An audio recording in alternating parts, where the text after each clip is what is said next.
Hey guys, welcome back and thanks for tuning in to my review of the CRKT Outrage knife. This is the latest collaboration between designer Ken Onion and CRKT. They've collaborated on lots of knives. I'm going to show you a bunch of those in this review today, as well as a handful of other good knives, and talk about specs, talk about my experience carrying it, talk about my experience using it, show you some of that footage of it in use, etc., as I like to do in all my knife reviews. But first, let's look at the design and talk about some of the materials. 8CR13 MOV steel is what we have on here. Not the best steel. It's okay for EDC. My assessment of it is that it takes a quick edge, sharpens up to a nice razor edge easily, but doesn't hold it for a really long time. And that's kind of the simplest way to describe the steel. Also, it can rust on you. It's not particularly corrosion resistant. But you know, as an EDC, as an everyday walking around knife, especially if you live in a dry environment, 8CR13 MOV is okay. It's not bad. The price point on this also kind of reflects that, about 45 bucks. Aluminum scales on it, on both sides you can see, and some nice patterns within those scales. A little bit of jimping here on top seems effective enough in the use that I put it through in cutting some cardboard, cutting some wood, some paper, of course. It seems to do its job. It's not super duper aggressive. It's a little bit of you know, kind of gentle jimping. It's sort of echoed right here in these little stripes that you see that are not, you know, they could be effective for sort of grasping that that area at the top of the spine, but it's not really considered jimping. Anyway, that's sort of what you get, and it's worked out pretty well so far. And you do see that this is a liner lock, and the lock on that has got a nice little some scallops in it that are really great for getting a purchase on and opening and closing that knife. Talking about the deployment, it's got the IKBS ball bearing system, which is outstanding. I absolutely love it. It's so fast. You can do all kinds of hard work with these knives. That pivot never seems to get loose, never seems to give side to side or front to back. It's just the tightest lockup you can imagine. And even so, even with that an extraordinarily tight lockup, it's always wicked fast in deploying.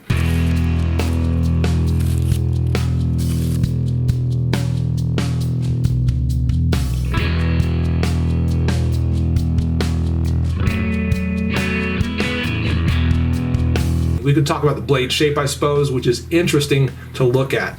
That's definitely kind of echoed by some of Ken's other designs, and maybe we'll roll in a couple of them here. Now's as good as time as any. Here's the CRKT Hootenanny. Yeah, it definitely follows some of Ken's lines. You can tell some of those are echoed there, but some clear distinctions between the two knives. Here's one that's a little more reminiscent, the Shenanigan, also from CRKT. One of the earlier collaborations with CRKT, if I'm not mistaken. But you're starting to see some of the lines up here that he really likes, and some of the ways that this fits into your hand. He tends to incorporate a lot of those design features into his knives. Here's one from his time at Kershaw, the Leak. It's a little harder to marry these up as far as, you know, sort of seeing some relationship between them, because that is a very different knife, but it definitely does have some of his hallmark design features to it. And then lastly, how about we bring in the Ken Onion Foresight, which is kind of like Ken Onion to the max right here. So just a little, you know, kind of a quick tour of some of the pedigree that brought us to the Outrage. Ken has put out some great designs over the years, and the Outrage is just kind of the latest of them. But particularly, speaking in particular about that blade shape, I would say that the word funky comes to mind. I mean, you see that it kind of scoops up right here, then kind of drops back down. And then this has got a great big belly, which almost seems like it hooks back out. It doesn't. It sort of suggests that with this grind right here, but it doesn't actually. The blade actually, if we look at it this way, what we see is that the belly swoops, you know, it's a big belly right here, and then it's a very, very gentle sweep all the way to the tip. What that means is you don't have any sort of recurve to deal with, but what you do have is a very nice, very sharp point on it, and a little swedge on top to help out with that as well. And at the same time, you've got a great big belly. So you sort of have the best of both worlds with this knife, and that gives you some of those, some of the utility that you might not have otherwise. There's the foresight again with that giant belly, sort of reminiscent, sort of related feeling. The leak with that sharp point, you see some of that related there. Here's another one I forgot to bring in before. There's a CRKT Ripple, and that definitely has has a family resemblance to the Outrage, don't you think? I see it for sure. And this is sort of the more recent version of the Ripple, so the blade shape had been altered and had been changed a little bit by this time. But I, for one, actually like it quite a bit. And having a nice tip up there, a nice point, is definitely good for utility.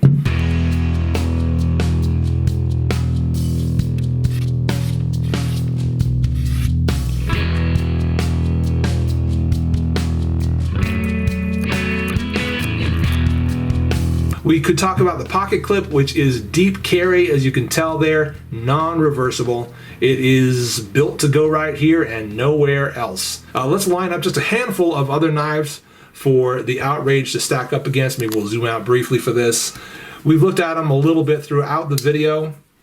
There is the Benchmade Griptilian, this one in 20 CV with that gray G10, a much more expensive version of than the standard G10 or the standard Griptilian. However, it's fantastic. We could also look at the Spyderco Tenacious with the green G10. Very comparable as far as materials, as far as quality is concerned. HCR 13 MOV steel as well, really close in price. How about the Klecker slice knife, since we have it here on the table anyway? And it's very comparable in use. The steel on that is 12C27, I think. Stainless steel, really unique, original design on this flipper backlock, which is just kind of mind-blowing in my opinion. We might as well lay out a couple of the other ones you saw before, the CRKT Hootenanny. There's the Shenanigan again. And lastly, how about we just throw in the Ripple and call it good. Again, there's lots of great knives out there from all different makers. We know that, of course. We also know that Ken Onion puts out some outstanding designs that I, for one, am always interested in. This was released at Blade Show 2015, and we also got a good look at it at SHOT Show 2016, or several of us did. And I've been happy to try it out for the past, several months. I got it just after Blade Show, if I remember right, and I've been carrying it for quite a while, on and off, obviously.